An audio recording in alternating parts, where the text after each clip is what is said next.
नमस्कार साथियों। कक्षा 12 की अंग्रेजी की ऑनलाइन क्लासेस में मैं व्याख्याता केवल शर्मा आपका स्वागत करता हूं। बुक चल रही है अपनी फ्लेमिंगो, और फ्लेमिंगो बुक का थर्ड चैप्टर है डीप वाटर। और इस थर्ड चैप्टर का थर्ड भाग यानी तीसरा वीडियो आज हम डाल रहे हैं, शूट कर रहे हैं, बना रहे हैं। ये तीसरी क्लास है। विलियम ओ डगलस द्वारा लिखित ये चैप्टर है, और जिसमें वो अपने एक रियल लाइफ अकाउंट बताते हैं, एक वास्तविक जीवन की घटना बताते हैं, जिसमें वो किस प्रकार से जब वो 10 और 11 ईयर ओल्ड थे तो डूबने से बचे थे। स्विमिंग जब वो सीखना चाह रहे थे, जब वो स्विमिंग सीख रहे थे। पिछली क्लास में हमने पढ़ा था कि एक big bruiser type of a boy के द्वारा स्विमिंग पूल के डीप एंड में, गहरे भाग में फेंके जाने के बाद किस प्रकार से उन्होंने अपने आप को बचाने का प्रयास किया। He made his efforts to save himself from drowning. और वो बताते रहे कि वो जो है वो लैंडेड इन सिटिंग पोजीशन, बैठी हुई अवस्था में वो लैंड किए, और फिर वो बॉटम पर चले गए उस 9 फीट डीप पूल के। और उन्होंने अपने आप को बचाने की क्या बनाया, योजना क्या बनाई कि he would make a big jump when his fit hit the bottom. जब उनके पांव बॉटम से टकराएंगे, पेंदे से टकराएंगे, तो वो एक ऊपर की ओर बिग जंप मारेंगे और कम टू द सरफेस, और सतह पर आ जाएंगे। लाई फ्लैट ऑन इट, इसके ऊपर सपाट लेटेंगे। And paddle to the edge of the pool, और किसी तरीके से पेडल करके यानी हाथ पांव पानी में चला के और वो किनारे पर आ जाएंगे।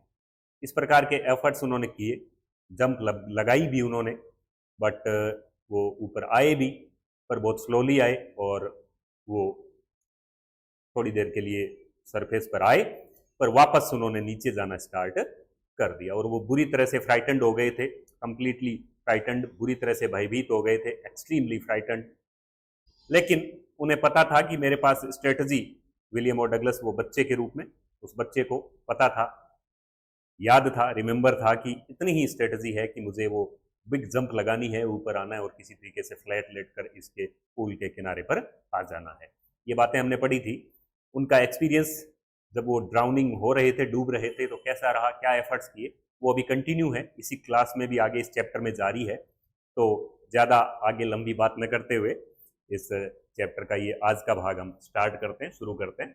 एकदम इजी लैंग्वेज में पूरा चैप्टर हम लाइन टू लाइन अलग अलग वीडियोस में पढ़ रहे हैं, और शुरू करते हैं आज का चैप्टर। देखो, डीप वाटर। आज की क्लास में William Douglas efforts to save himself continue, अपने आप को बचाने के प्रयास उनके जारी हैं अभी। और द एक्सपीरियंस ऑफ टेरर, जो टेरर का जो एक्सपीरियंस वो करते हैं, आतंक का जो अनुभव वो करते हैं, उसको आगे वो और शेयर करते हैं। तो बढ़ते हैं लेसन की तरफ, जहां से हमने छोड़ा था पिछली क्लास में, वहीं से आज स्टार्ट करते हैं, उससे जस्ट आगे से स्टार्ट करते हैं। देखो, तो क्या बताते हैं वो कि जब सेकंड जो जर्नी थी, यात्रा थी नीचे की ओर, डाउनवर्ड्स, नीचे की ओर जो जंप लगाई, वो ऊपर आए, लेकिन उससे कोई फर्क नहीं पड़ा। वापस उन्होंने दूसरी यात्रा नीचे की जाने की शुरू कर दी थी। तो आगे बताते हैं, then sheer stark terror seized me. Then sheer का मतलब पूर्ण, पूर्ण, कंप्लीट या अटर। स्टारक का मतलब होता है असुहावना, असुहावना, और अनएंडिंग, जिसका कोई अंत न हो। असुहावना तथा जिसका अंत न हो। कई जगह कठोर भी है इसका अर्थ, पर ये ज्यादा सूटेबल अर्थ है, ज्यादा सूटेबल सही अर्थ है, अनप्लेजेंट, असुहावना, न सुहाने वाला, न सहन होने वाला। तब मुझे शियर, पूर्ण और असुहावने टेरर ने, आतंक ने, सीज्ड यानी जकड़ लिया। उस आतंक ने मुझे जकड़ लिया। उस टेरर ने, टेरर, यहां पर टेरर को बहुत एक तरीके से पर्सनलाइज किया गया, मानवीकरण किया गया। तब पूर्ण असुहावने, शियर स्टारक टेरर ने seized me, terror that knows no understanding, terror that knows no control. Terror जो कि कोई अंडरस्टैंडिंग नहीं जानता, नो यानी जानना, टेरर जो कोई अंडरस्टैंडिंग नहीं जानता यानी समझ नहीं जानता। आतंक, जो कोई ऐसा आतंक मेरे ऊपर छा गया, ऐसे आतंक ने मुझे सीज कर लिया, जकड़ लिया, जिसको कोई समझ नहीं है, एक ऐसा आतंक जिस पर कोई कंट्रोल नहीं है, जिस पर कोई नियंत्रण नहीं, एक ऐसे आतंक में जकड़ गया। Terror that no one can understand, एक ऐसा आतंक, एक ऐसा टेरर जिसको कोई समझ नहीं सकता। नो वन कैन अंडरस्टैंड, एक ऐसा टेरर जिसको कोई समझ नहीं सकता। कौन नहीं समझ सकता? Who has not experienced, who has not experienced, जिसने एक्सपीरियंस यानी अनुभव किया हो। टेरर को कौन अनुभव कर सकता है? जिस मतलब कौन समझ सकता है? Who can understand terror? Only those who can understand terror, those who have experienced, जिन्होंने अनुभव किया हो, जिन्होंने टेरर खुद अनुभव किया हो जिंदगी में। घायल की गति घायल जाने, जे कोई घायल हो, यानी जो घायल होगा ना वही समझेगा घायल का दर्द क्या होता है। तो वो ये कहता है कि आप और हम नहीं समझेंगे अगर हमने टेरर को एक्सपीरियंस जिंदगी में नहीं किया है। टेरर क्या होता है, किस तरीके से वो परेशान करता है। तो वो कहता है कि टेरर नोज नो अंडरस्टैंडिंग, कोई समझ नहीं जानता। Terror that knows no control, terror जिस पर कोई नियंत्रण नहीं है। Terror that no one can understand who has not experienced, जिसने अनुभव नहीं किया हो उस टेरर को वो समझ भी नहीं सकता। Experience it, I was shrieking under water, मैं पानी के, ये आप महसूस करिए क्या हालत हुई होगी कोई डूबते हुए व्यक्ति की। आमतौर पे डूबता हुआ व्यक्ति जब लास्ट में अगर मर जाता है तो ये एक्सपीरियंस शेयर करने के लिए हमारे पास नहीं होता। वो हमें कौन आके बताएगा कि ये चीजें मैंने एक्सपीरियंस की। इसलिए आए कभी भी अकेले स्विमिंग सीखने का प्रयास न करें, इसके एक्सपीरियंस से, इसके अनुभव से आप जान लें। तो वो कहता है कि I was shrieking under water, मैं पानी के अंदर श्रीकिंग यानी चिल्ला रहा था, चीखे मार रहा, चिल्ला रहा था। अब जब आदमी मर रहा होता है तो चिल्लाएगा ही, और क्या करेगा। आई वॉज श्रीकिंग, ये एक्सपीरियंस आपसे क्वेश्चन में पूछा जाएगा। एक स्टूडेंट कोई पूछ रहे थे कि मैं क्वेश्चन के आंसर्स कैसे प्रिपेयर करूं, ये बातें आप दिमाग में रखें। कि वो shrieking, I was shrieking under water, मैं पानी के नीचे अंदर, पानी के अंदर मैं चीखे मार रहा था। I was paralysed under water, paralysed यानी, पैरालाइज का मतलब वैसे हाथ पांव काम करना, हाथ पांव काम करना बंद कर दिए, बंद हो गए, हाथ पांव काम करना बंद हो गए। पैरालाइज, वैसे पैरालाइज का मतलब होता है लकवा मार जाना, लकवे में भी यही होता है, लकवा मार जाना। पैरालाइज यानी लकवा मार जाना। आई वॉज पैरालाइज्ड, मेरे हाथ पांव काम करना बंद कर चुके थे पानी के अंदर, पैरालाइज हो गए थे वो एक तरीके से, जैसे मानो लकवा मार गए हो। स्टिफ, तन गए थे, स्टिफ तन गए, हाथों में पैरों में जो फ्लेक्सिबिलिटी होती है, लोचशीलता होती है, वो नहीं रही, लकड़ी की तरह क्या हो गए थे, स्टिफ हो गए, तन गए थे, रिजिड, कठोर हो गए थे। विद फियर, किससे? डर से, डर के कारण, अत्यधिक डर के कारण उसके हैंड्स एंड लेग्स सीधा। अब फिर एक देखो क्वेश्चन के आंसर में लिखना हो तो, विलियम डगलस के जो हैंड्स एंड लेग्स थी वो पैरालाइज्ड हो गए थे, they were stiff and rigid with fear, पानी के भय की वजह से, डर की वजह से। इवन द स्क्रीम्स, अब तो यहां तक की जो स्क्रीम्स थी, जो चीखें थी, जो चीखें मेरे गले से निकल रही थी, स्क्रीम्स, जो चीखें निकल रही थी ना मेरे थ्रोट से, मेरे गले से, even the screams in my throat were frozen, frozen, जम गई थी, यहां तक कि मेरे गले के अंदर की चीखें भी जम गई। गले में अंदर चीखें जो थी थ्रोट के अंदर, वो फ्रोजन हो गई थी, जम गई थी, आवाज बाहर नहीं निकल रही।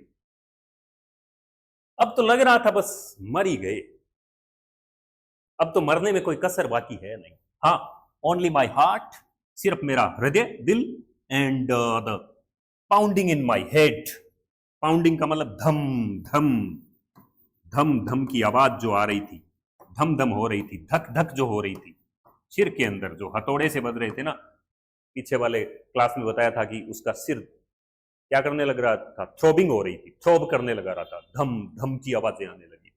तो सिर्फ मेरा दिल जो धड़क रहा था, दिल में धक धक, और मेरे हेड के अंदर, सिर के अंदर जो धम धम की आवाजें थी, उससे वो इतना जरूर सैड यानी कह रही थी that I was still alive, कि मैं अभी भी स्टिल अलाइव, कि अभी जीवित तो हूं। मुझे इतना महसूस जरूर हो रहा था कि अभी जीवित तो हूं, अलाइव यानी जीवित, अभी जीवित हूं। किस वजह से? हार्ट बीट से और पाउंडिंग इन माई हेड, सिर में जो धम धम की आवाजें आ रही, ये हो रहा था। Then in the midst of the terror, तभी in the midst of the terror, तभी, देन यानी तभी, इन द मिडस्ट ऑफ मध्य में, बीचों बीच, किसके मध्य में, किस में जकड़ा हुआ है? टेरर में जकड़ा हुआ है, आतंक में जकड़ा हुआ है, बुरी तरह से डर में जकड़ा हुआ है। उस आतंक के मध्य में, उस डर के मध्य में, उस टेरर के मध्य में came a touch of reason, touch of reason, तर्क के स्पर्श ने छुआ, तर्क के स्पर्श ने छुआ, समझदारी के स्पर्श ने छुआ। रीजन का मतलब तर्क मान ले, समझदारी मान ले, टच आया एक दिमाग के अंदर, जो एबिलिटी होती है आदमी की रीजनेबल की, मैं क्या करूं, है ना, वो रीजन की जो एबिलिटी है वो जरूर थोड़ी सी आई। और वो क्या आई? I must remember to jump when I hit the bottom, कि बचने का एक ही तो तरीका है मेरे पास, वो भूल ना जाऊं मैं इस डर में और इस जो फाइटिंग चल रही है एक नाइटमेयर में। पिछली क्लास में बताया था ना कि वो ही was fighting like one fights in nightmare with an irresistible force, किसी बहुत शक्तिशाली जिसका प्रतिरोध न किया जा सके ऐसी ताकत के साथ, जैसे नाइटमेयर में लड़ते हैं ना आप, नाइटमेयर यानी रात्रि का बुरा सपना, डरावना सपना। तो उसके बीचों बीच उसके टच ऑफ रीजन ये आया। What was the touch of reason? ये सीधा क्वेश्चन आ सकता है। टच ऑफ रीजन ये था कि I must remember to jump, कि मुझे याद रखना है कि मैं जंप लगाना ना भूल जाऊं। कब? When I hit the bottom, जब मेरे पांव, जब मेरे पैर किससे टकराएं? पेंदे से टकराएं, बॉटम से टकराएं, तो मुझे जंप लगानी है। बचने का तरीका यही है कि मैं जंप लगाऊं, lie flat on it, surface पे आ जाऊं, lie flat on it, come to the surface, lie flat on it, इस पे सरफेस पे आऊं, इस पर समतल लेटूं, and somehow get the edge of the pool, और किसी तरीके से मैं किनारा पकड़ लूं। तो यही एक मुझे याद रखना है कि जब मेरे फिट हिट करे बॉटम के, तो वो नीचे जा रहा था। ये सेकंड जर्नी थी, दूसरी बार नीचे जा रहा था। पीछे बता चुका है, पिछली क्लास में मैंने बताया था कि 9 फीट का जो वो बताता है कि जो पूल है वो कितने फीट का लग रहा था। वो 9 फीट की जर्नी जो थी, यात्रा जो थी, वो 90 फीट की लग रही थी, 90 फीट की लग रही थी। तो एट लास्ट आखिरकार I felt the tiles under मी, आखिरकार मैंने मेरे नीचे यानी मेरी अंगुलियों के नीचे वो टाइल्स, जो बॉटम की टाइल्स लगी हुई थी पेंदे पर, वो महसूस की। इसका मतलब मेरी अंगुलियां जो थी वो बॉटम पर पहुंच गई थी। माई टोज, टोज का मतलब पैरों की अंगुलियां, पैरों की अंगुलियां, माई टोज, मेरे पैरों की अंगुलियां, रीच्ड आउट, पैरों की अंगुलियों ने प्रयास किया, रीच आउट किया, यानी कहां पर? As if to grab them, जैसे कि मानो वो टाइलों को पकड़ना चाहती हो, थैली। आई जंप्ड, तो जैसे ही मैं टच किया, I jumped with everything I had, I jumped with everything I had, मैंने छलांग लगाई, जंप लगाई, एवरीथिंग आई हैड, विद जो कुछ, एवरीथिंग यानी जो कुछ मेरे अंदर था, एवरीथिंग आई हैड, जो कुछ मेरे अंदर था, जितनी ताकत मेरे अंदर थी, उस पूरी ताकत का। अब ताकत तो कहां बची है, क्योंकि कितनी देर हो चुकी है पानी के अंदर स्ट्रगल करते हुए, संघर्ष करते हुए, फाइट करते हुए। तो ताकत तो सेकंड दर second, with the passing of every second the strength is decreasing, ताकत घट रही है। तो I jumped with everything I had, मैंने छलांग लगाई जितना मेरे अंदर जो कुछ था, पूरी जोर लगा के। But the jump made no difference, लेकिन उस छलांग ने मेड नो डिफरेंस, कोई अंतर पैदा नहीं किया, कोई फर्क नहीं पड़ा। छलांग लगाने से, जंप लगाने से कोई फर्क नहीं पड़ा। But the jump made no difference. The water was still around me, पानी अभी भी चारों ओर मेरे था। द वाटर वॉज स्टिल अभी भी अराउंड मी, मेरे चारों ओर पानी ही था, मैं पानी से बाहर नहीं आ पाया। आई लुक्ड फॉर रोप्स, मैंने रोप्स बता चुके हैं पीछे, रस्सियों की तलाश की मैंने। कैसे ही? ऐसे ही कि क्या पता मैं हाथ पांव मारूं, कोई रस्सी मिल जाए। लेडर्स यानी सीढ़ियों की तलाश की मैंने, सीढ़ियों की तलाश की। वाटर विंग्स, जल पंखों की तलाश की। नथिंग बट वाटर, लेकिन मुझे मिला क्या? पानी मिला, सिवाय पानी के कुछ भी नहीं मिला। I got nothing accept water, पानी के सिवाय कुछ नहीं मिला। तो ये सारा स्ट्रगल जो है वो आप दिमाग में रखें, क्या क्या स्ट्रगल किया। मैस ऑफ येलो वाटर, पीले पानी का एक ढेर, मैस का मतलब ढेर, ढेर या आम, मैस का एक दूसरा अर्थ बहुत बड़ी पैमाने पर जन समूह, जनता भी होता है, लेकिन यहाँ है अ मैस ऑफ येलो वाटर, पीले पानी का ढेर। येलो वाटर क्यों है? क्योंकि वो स्विमिंग पूल का वाटर है, वो गंदा हो रखा है ना। हेल्ड मी, उसने मुझे हेल्ड यानी पकड़ लिया, होल्ड की सेकंड फॉर्म है ये, पकड़ लिया। उस पीले पानी के मैस ने, a mass of yellow water held me, stark terror, stark यानी असुहावना, अनप्लेजेंट, फिर आ गया देखो असुहावना, असुहावना टेरर जो था, took an even deeper hold on me, took उसने ले ली, उस असुहावने, उस स्टार्क टेरर ने डीपर होल्ड और गहरी पकड़ बना ली मुझ पर। क्योंकि अब तो सेकंड दर सेकंड वो जो संघर्ष चल रहा है, वो तो सामने जो लड़ाई किससे हो रही है? पानी से लड़ाई हो रही है, एक असीमित पानी से, उसकी ताकत का तो कोई अंत नहीं है। और व्यक्ति जो है वो एक सजीव व्यक्ति है, उसकी ताकत तो धीरे धीरे हर सेकंड गुजरने के साथ साथ कम होती जा रही है। तो क्या कहता है वो कि उसने, स्टार्क टेरर ने, टुक an even deeper hold on मी, और गहरी पकड़ मुझ पर बना ली। कैसे? उसकी तुलना कैसे की है उस गहरी पकड़ की?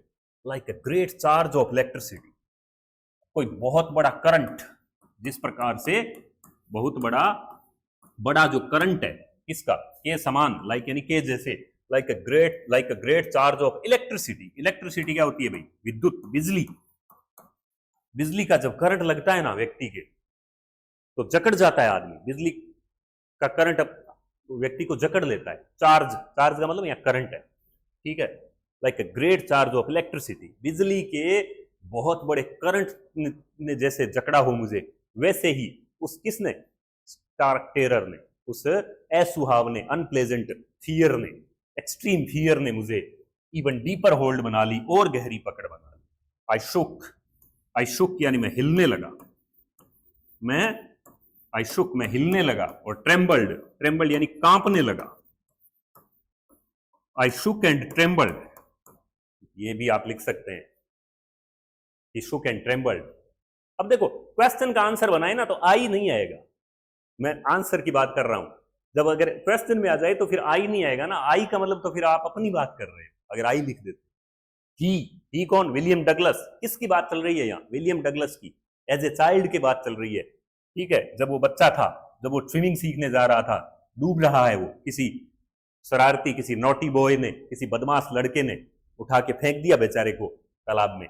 तो आई शुक एंड ट्रेम्बल्ड, मैं हिलने लगा और कांपने लगा, विद फ्राइट। देखो डर के कितने पर्यायवाची आ रहे हैं। डर का, फ्राइट का मतलब भी भय, फियर। तो विद फ्राइट यानी भय से मैं हिलने लगा, कांपने लगा। माय आर्म्स, आर्म्स यानी भुजाएं, मेरी भुजाएं, मेरे हाथ, वुडंट मूव, मेरे हाथ नहीं हिल रहे थे अब। वुडंट मूव, मूव यानी हलचल नहीं थी, मूव नहीं कर रहे थे वो। My arms wouldn't move, my legs wouldn't move, मेरी टांगे नहीं हिल रही थी, मेरे हाथ पैर, टांगे हिलना बंद हो रहे थे, और बड़ी बुरी हालात में था। और जब आप बुरी हालात में होते हो तो कौन याद आता है? जब आप संकट में होते हो, डेंजर में होते हो, रिस्क में होते हो, when you are in a very big problem, when you are facing a very big problem, whom do you remember? कौन याद आता है? I tried to call for help, मैंने सहायता के लिए पुकार की आवाज लगाई, मैंने पुकार लगाई सहायता के लिए, बचाओ बचाओ, बट आवाज बाहर नहीं आ रही थी ना पानी से। टू कॉल फॉर मदर, मैंने मां को पुकारा, मैंने मां को याद किया, मैंने मां को पुकारा, मैंने मां को याद किया, मैंने मां को आवाज लगाई। पर कौन आने वाला था वहां आने वाला कौन? नथिंग हैपेंड, कुछ भी घटित नहीं हुआ। नथिंग हैपेंड, कुछ भी घटित नहीं हुआ। कहां से मां आने वाली थी? मां ने तो मना कर रखा था ना, बेटा मत जाना उधर, और मां को तो बिना बताया है। एंड देन, और तब, एंड देन और तब, स्ट्रेंजली, अजीब रूप से, विचित्र रूप से, अजीब तरीके से, देयर वाज लाइट। तब फिर देखो आगे कैसी स्थिति को पार करके जा रहा है। देयर वाज लाइट, तब देयर वाज लाइट, कुछ प्रकाश सा नजर आया मुझे, लाइट सी नजर आई, रोशनी नजर आ रही है। आई वॉज कमिंग आउट, मुझे लगा मैं बाहर आ रहा हूं पानी से। आई वॉज कमिंग आउट, किससे? Of the awful yellow water, awful फिर भयानक, उस ऑफुल भयानक वाटर, येलो वाटर, पीले पानी से, क्योंकि छलांग लगा रखी थी ना, ऊंचा आ रहा था स्लोली स्लोली। बताया तो ये था कि बोतल की कोक की तरह आऊंगा, पर वैसे नहीं आता, बोतल के ढक्कन की तरह नहीं आता। एटलीस्ट कम से कम, मैं पूरा नहीं तो एटलीस्ट, यानी कम से कम, एटलीस्ट माई आईज वर, मेरी आंखें जरूर बाहर आई। My nose was almost out too, मेरी नाक भी थोड़ी देर के लिए बाहर आई, ऑलमोस्ट यानी लगभग नाक भी बाहर आ गई थी। और मुझे लगा कि मैं बाहर आ रहा हूं, पर ऐसा होता नहीं है। Exactly this doesn't happen when you are drowning. छलांग लगाई है वो, पानी में हिलते डुलते डुलते धीरे धीरे ऊपर आया, उसका आईज बाहर आई, नोज बाहर आई, पर मुंह बाहर नहीं आया। उसने जो प्लान बनाया था कि मैं जैसे ही ऊपर आऊंगा मैं फ्लैट लेट जाऊंगा और फ्लैट लेट कर हाथ पैर चलाऊंगा तैरने के लिए। स्विमिंग अपन ने जब नहीं जानते तो हम स्विमर को देखते हुए ऐसे कल्पना करते हैं कि ऐसे हाथ पैर हिलाएंगे तैर लेंगे, पर it is not that easy, पर ये इतना आसान नहीं है। तो then I started down a third time, और देखिए कितने दुख की बात, 2 बार नीचे जा चुका है। पहली बार तब जब फेंका था, सेकंड टाइम जब फेंका था, बॉटम के हिट किए थे पांव, तब उसने जंप लगाई थी। अभी सेकंड टाइम अभी ऊपर आया, सेकंड टाइम गया, पहली जब छलांग लगाई थी, अब दूसरी बार ऊपर आया, और दूसरी बार ऊपर आते ही वो प्रयास किया, एफर्ट किया, पर एफर्ट हुआ नहीं। देन तभी आई started down a third time. कितने दर्द की बात है कि मैंने तीसरी बार नीचे जाना शुरू कर दिया। अब देखो 2 बार वो नीचे जा चुका है, इतनी लड़ाई, इतनी फाइटिंग, इतना स्ट्रगल, इतना संघर्ष कर चुका है। ताकत जो है, स्ट्रेंथ जो है, वो लगातार घटती जा रही है, डिक्रीज होती जा रही है। लेकिन then I started down a third time, मैंने तीसरी बार नीचे जाना शुरू कर दिया। I sucked for air. Sucked का मतलब मैंने ऐसे गटकने की कोशिश की, मैंने गटकने की कोशिश की, मैंने सांस लेने की कोशिश की, लेकिन बदले में मिला क्या? एंड गोट वाटर, लेकिन मुझे पानी मिला। मैंने तलाशा, मैंने शक किया, क्या? मुंह से हवा के लिए, ऑक्सीजन नहीं है ना, लंग्स में पानी भरता जा रहा है, फेफड़ों में पानी भरता जा रहा है। सोचिए हमें 2 मिनट ऑक्सीजन नहीं मिले तो क्या हालत हो जाएगी, क्योंकि लंग्स में, फेफड़ों में तो क्या जा रहा है, जब वो ऐसे सांस ले रहा है या शक कर रहा है तो हवा के बदले पानी जा रहा है लंग्स में। तो I sucked for air and got water, मैंने हवा के लिए शक किया, लेकिन मुझे पानी मिला बदले में। The yellowish light was going out, वो पीला प्रकाश जो था, वो द येलोविश लाइट जो थी, पीला जो प्रकाश था, वो अब बाहर जा रहा था, खत्म हो रहा था। गोइंग आउट यानी खत्म हो रहा था। Then all effort ceased, then all effort, सब सारे प्रयास, ऑल एफर्ट यानी सारे प्रयास, सीज्ड, सीज्ड यानी बंद हो गए, रुक गए, ceased. Then all effort ceased, तब सारे प्रयास बंद हो गए। कितनी देर प्रयास होंगे भाई, बंद हो गए। आई रिलैक्स्ड, मैं ढीला पड़ गया। आई रिलैक्स्ड, मैं ढीला पड़ गया। Even my legs felt limp, अब तो मेरी टांगों में भी हलचल नहीं थी, लिम्प हो गई थी वो, विदाउट एनी मूवमेंट, बिना हलचल के हो गई थी। माई लेग्स जो थी वो बिना हलचल के हो गई थी। And blackness swept over my brain, और मेरे ब्रेन पर, मेरे मस्तिष्क, दिमाग पर, मेरे दिमाग पर ब्लैकनेस यानी कालापन छाने लगा था, कालापन छा गया था, स्वेप्ट ओवर, छा गया। दिमाग पर जो लाइट थी दिमाग की, वो क्योंकि अब बेहोशी की स्थिति में जाने की अवस्था में है ये, तो ये कह रहा है and blackness swept over me, अब मेरे ऊपर कालापन, मेरे मस्तिष्क पे, मेरे दिमाग पे कालापन छाने लगा था। और इट वाइप्ड आउट फियर, और इसने वाइप्ड आउट यानी हटा दिया, इसने फियर को हटा दिया, अब डर को हटा दिया, क्योंकि अब जो है वो स्थिति सारी बंद हो गई। उसे होश धीरे धीरे, अब धीरे धीरे, slowly slowly is losing consciousness, वो अब होश खोने की अवस्था में जा रहा है। तो अब blackness swept over my brain, मेरे मस्तिष्क पर कालापन छाने लगा था। इट वाइप्ड आउट फियर, इसने भय को हटा दिया। इट वाइप्ड आउट टेरर, इसने आतंक को हटा दिया। There was no more panic, अब आतंकित होने का कोई कारण नहीं है, अब आतंकित होने का कोई कारण नहीं है, क्योंकि अब दर्द तो तब तक है ना जब तक आप होश में हो। जब होश गंवा देते हैं, होश बेहोशी की कॉन्शियसनेस खो बैठते हैं, अनकॉन्शियस होने की स्थिति में जा रहे हैं, तो फिर पैनिक नहीं होता। तो इसने इट वाइप्ड आउट, ये फ्रेजल वर्ब है, वाइप्ड आउट यानी हटा दिया। इट वॉज क्वाइट, अब बिल्कुल क्वाइट था, शांत, क्वाइट एंड पीसफुल, शांति और का अनुभव हो रहा था। अब मैं शांति का अनुभव करने लगा था।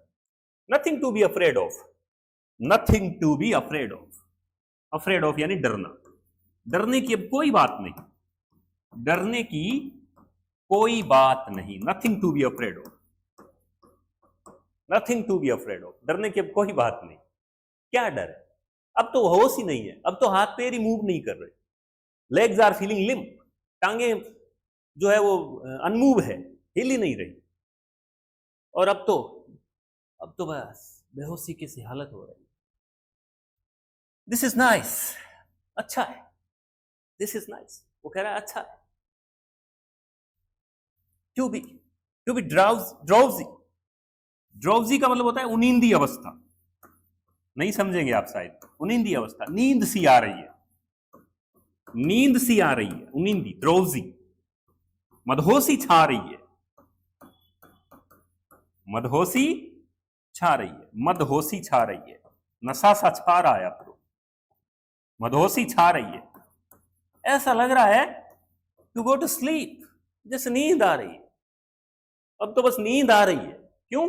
क्योंकि अब तो धीरे धीरे वो बेहोशी की अवस्था में जा रहा है। तो वो कह रहा है न, अब तो there was no more panic, अब कोई आतंकित होने की बात नहीं है। It was quite and peaceful, ये बहुत शांत लग रहा है ना। Nothing to be afraid of, अब डरने की क्या बात है, डर की कोई बात नहीं है। दिस इज नाइस, कितना सुंदर है। टू बी ड्राउजी, नींदी अवस्था, नींद सी आ रही है। टू गो टू स्लीप, मैं सोने जा रहा हूं।